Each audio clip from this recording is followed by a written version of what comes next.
नमस्कार दोस्तों भारत एक ऐसा देश है जहां सत्ता कभी भी पलट सकती है। हमने एक घटना देखी जिसमें 1999 में मात्र एक वोटों के कारण वाजपेयी सरकार गिर गई। हमें लगा ये बहुत बड़ी घटना होगी, बहुत बड़ी सत्ता पलट घटना होगी, पर हम गलत थे जब हमने देखा कि रातों रात महाराष्ट्र के सीएम बदले गए। दोस्तों, इस वीडियो में हम बात करने वाले हैं एकनाथ शिंदे जी के बारे में। दोस्तों, एकनाथ शिंदे महाराष्ट्र के एक जाने माने नेता हैं और अभी सुर्खियों में बने हुए हैं। उनका नाम इस लिस्ट में जुड़ गया है जिसमें उन्होंने महाराष्ट्र के एक बड़े राजनीतिक परिवार से बगावत की है। वे शिवसेना से बगावत करने वाले एक बड़े चेहरे बन गए हैं। दोस्तों, एकनाथ शिंदे जी ने 30 जून को मुख्यमंत्री पद की शपथ ली और बन गए महाराष्ट्र के 20वें मुख्यमंत्री। उनके शपथ के एक दिन पहले 29 जून को देर रात पूर्व मुख्यमंत्री माननीय उद्धव ठाकरे जी ने अपने पद से इस्तीफा दे दिया। तो आइए देखते हैं कैसे एक ऑटो चलाने वाला बना महाराष्ट्र का मुख्यमंत्री। दोस्तों, इस वीडियो में हम जानने वाले हैं एकनाथ शिंदे जी के बारे में पूरी जानकारी, उनके निजी जीवन से जुड़ी कुछ जानकारी। दोस्तों, hello and welcome to this channel. मेरा नाम है विनय। तो चलिए शुरू से शुरुआत करते हैं, इस टॉपिक पे बात करते हैं। दोस्तों, आइए जानते हैं एकनाथ शिंदे जी की शिक्षा एवं जन्म के बारे में। एकनाथ शिंदे जी का जन्म महाराष्ट्र के सतारा जिले के जवाली गांव में हुआ था। वे अपनी शिक्षा पूरी करने के लिए ठाणे गए, लेकिन उन्होंने केवल अपने 11वीं कक्षा तक ही वहां पढ़े एवं उसके बाद वे अपने परिवार का भरण पोषण करने के लिए ऑटो चलाने लगी। वे महाराष्ट्र के वागले स्टेट क्षेत्र में ऑटो चलाया करते थे।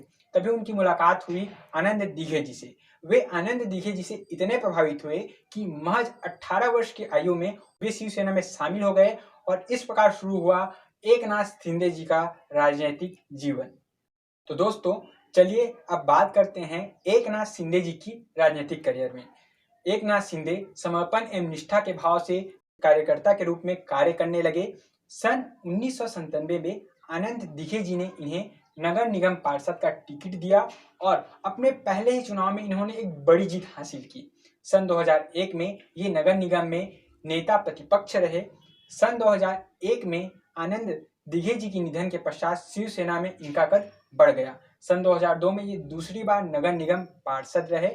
सन 2004 में इन्हें शिवसेना के द्वारा ठाणे क्षेत्र से, विधानसभा क्षेत्र से टिकट मिला और इन्होंने कांग्रेस के मनोज शिंदे को 37,000 वोटों से हराया।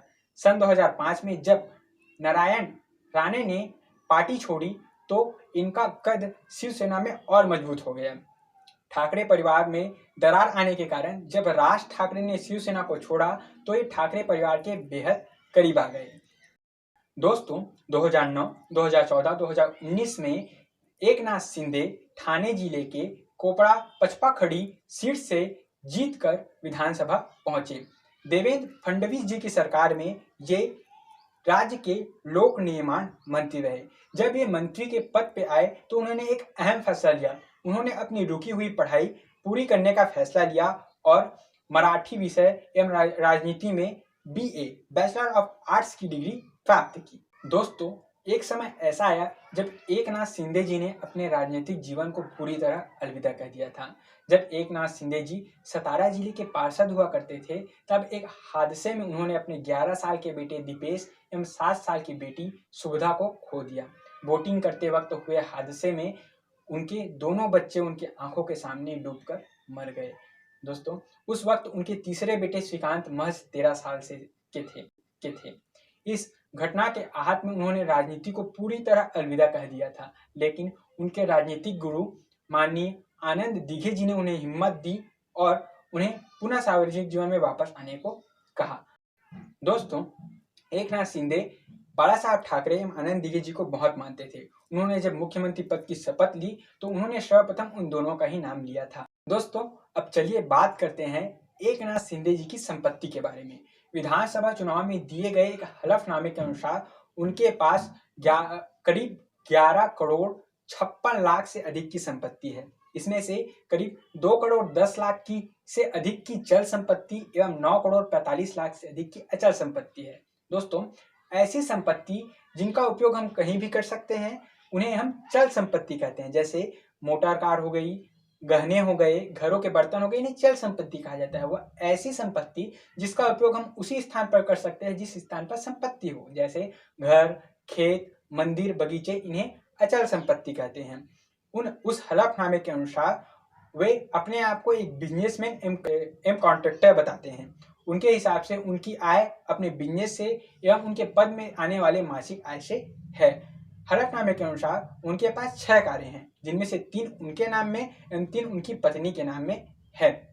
दोस्तों एक और बात आपको बता दूं कि एकनाथ शिंदे जी के ऊपर 18 आपराधिक मामले दर्ज हैं। जी हाँ, इसमें से कुछ आग एवं विस्फोटक पदार्थों से नुकसान पहुंचाना एवं गैर कानूनी रूप से इकट्ठी भीड़ का हिस्सा होना एवं सरकारी कर्मचारी की आज्ञा का पालन न करना ऐसे अपराध हैं। उनके पास अपनी एक रिवॉल्वर एवं पिस्टल है। दोस्तों यहाँ पर मैं अपना एक छोटी सी बात बोलना चाहता हूँ।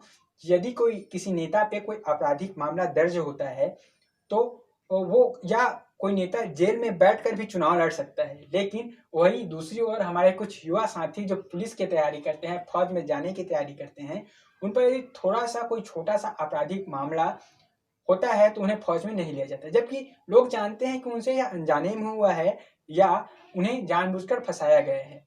बाकी आप सभी समझदार हो और समझते हैं कि मैं क्या कहना चाहता हूँ। तो दोस्तों वीडियो यहीं तक था।